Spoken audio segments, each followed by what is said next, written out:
আমার যে লড়াইটা বা আমার দেশের যে লড়াইটা সেটা প্রধানত সাংস্কৃতিক লড়াই। সাংস্কৃতিক বিজয় লাভ করার যে লড়াইটা সেটা হয়েছিল, তারই পরিণতিতে আমি মনে করি জুলাই বিপ্লব হয়েছে। তারা ধর্মকে মোকাবেলা করতে চায়নি, আসলে ইসলামকে মোকাবেলা করতে চেয়েছে।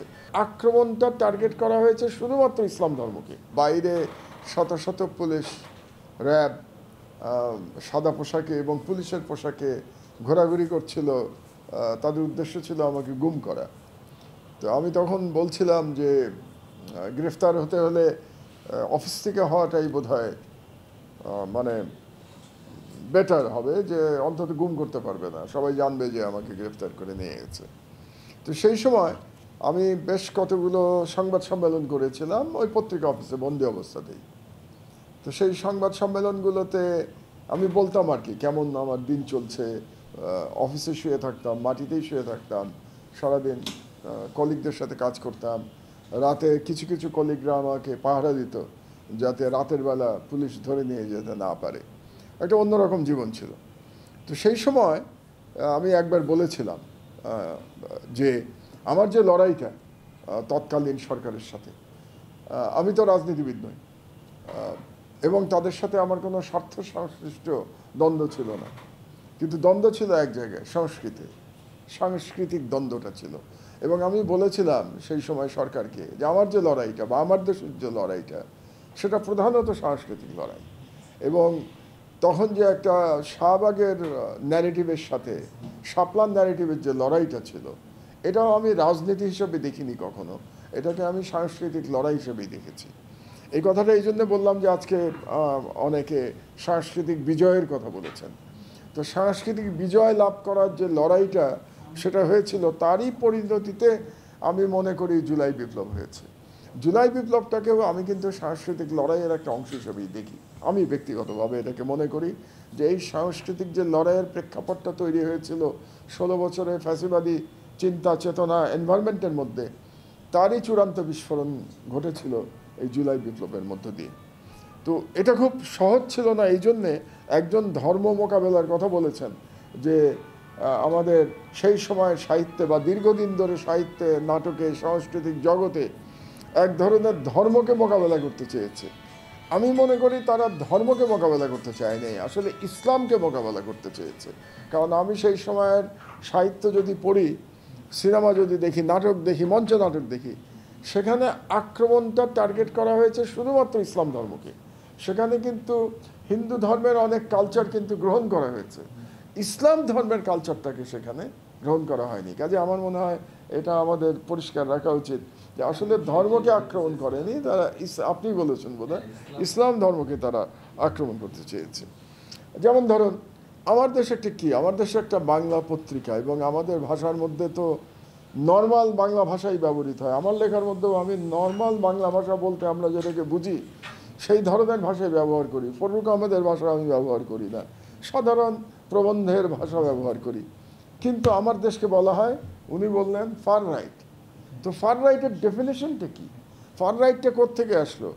ফার রাইট কি সংগ্রামের থেকে ফার রাইট, নয়া দিগন্ত থেকে ফার রাইট? মানে আমার দেশের ফার রাইটের অবস্থানটা কোথায়, এটাও একটু বোঝা দরকার। মানে যারা বলেন আর কি যে তারা কোথায় মানে আমার দেশকে তারা কোথায় ফেলেন। মানে আপনি খেয়াল করবেন যে হাসিনার আমলে সংগ্রাম বন্ধ করা হয় নাই, নয়া দিগন্ত বন্ধ করা হয় নাই, আমার দেশ বন্ধ করা হয়েছে। তো এটা ইন্টারেস্টিং না? তাহলে আমার দেশ কি সংগ্রামের থেকে ফার রাইট? আমার দেশের ভাষা কি সংগ্রামের থেকে মুসলমানি ভাষা, যদি মুসলমানি ভাষা বলে কিছু থাকে? এটা একটা কিন্তু বেশ আলোচনার বিষয় হতে পারে একটা, যে কেন শুধুমাত্র আমার দেশকে টার্গেট করা হলো বন্ধ করবার জন্য। এটা বেশ আলোচনা হতে পারে। এবং আর একজন সাংস্কৃতিক সীমান্তের কথা বলছিলেন। তো সেই সাংস্কৃতিক লড়াইটা কিন্তু আমাদের অব্যাহত আছে। এবং আজকের যে আমরা যে আলোচনাটা করলাম বা যে ইনিশিয়েটিভটা আমরা আজকে নিয়েছি, প্রথম ইনিশিয়েটিভ, এটা কিন্তু একটা সাংস্কৃতিক লড়াই কন্টিনিউ করবার জন্য ইনিশিয়েটিভটা নেওয়া হয়েছে। যেমন একটা গল্পে একটা কথা বলি আপনাদেরকে, যে নতুন আঙ্গিকে যখন আমার দেশ শুরু হলো এবং মাহফুজ আমাদের এখানে আসলো, এবং প্রথম যে ওর সাথে যে আলোচনা আমার হয়েছিল, এবং তারপরে সাহিত্যের যে সংখ্যাটা আমরা বের করলাম, সাহিত্য পাতা আমরা আলো আলোর কবিতা দিয়ে বের করেছিলাম।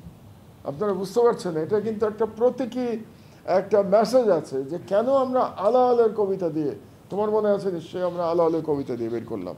কারণটা হচ্ছে মেইনলি এই যে বাইরে ঠেলে দেওয়ার বিষয়টা আমরা আলোচনা করলাম, যে বাইরে ঠেলে দেওয়ার বিষয় যেটা সকল বাঙালি রেনেসাঁর মাধ্যমে তৈরি হয়েছিল, মুসলমানদের বাইরে ঠেলে দেয়া। এটা কিন্তু একটা বই আছে বিখ্যাত, আপনারা অনেকেই নিশ্চয়ই পড়েছেন, নীরজ চৌধুরীর বই আছে, autobiography of an unknown Indian. সেখানে উনি বর্ণনা করছেন এই বাঙালি রেনেসাঁর, এবং সেখানে তিনি বলেছেন যে এমন একটা, কি বলবো, এমন একটা ব্যারিয়ার তৈরি করা হয়েছিল যে বাঙালি মুসলমানদের ওই ব্যারিয়ারের বাইরে ঠেলে দেওয়া হয়েছিল, একদম ঠেলে দেওয়াই বলছেন তিনি, বইটা ইংরেজিতে, আমি বাংলায় বলছি আর কি। এবং তিনি বলেছিলেন যে বাঙালি মুসলমানদের ওই ব্যারিয়ারের ভেতরে প্রবেশ করতে পারতো তারা, কিন্তু তাকে মুসলমানিত্ব ত্যাগ করে সেখানে আসতে হতো। মুসলমানিত্ব ত্যাগ করা মানে কালচারাল ইসলাম যেটা, সেটা ত্যাগ করে আপনাকে আসতে হতো। ঠিক আছে, আপনি আপনার ধর্মবিশ্বাস নিয়ে আসতে পারেন, কিন্তু আপনি কালচার আনতে পারবেন না। এটাই ছিল এই মানে সেই বেঙ্গলি রেনেসাঁর যে তৈরি করে দেওয়া হয়েছিল।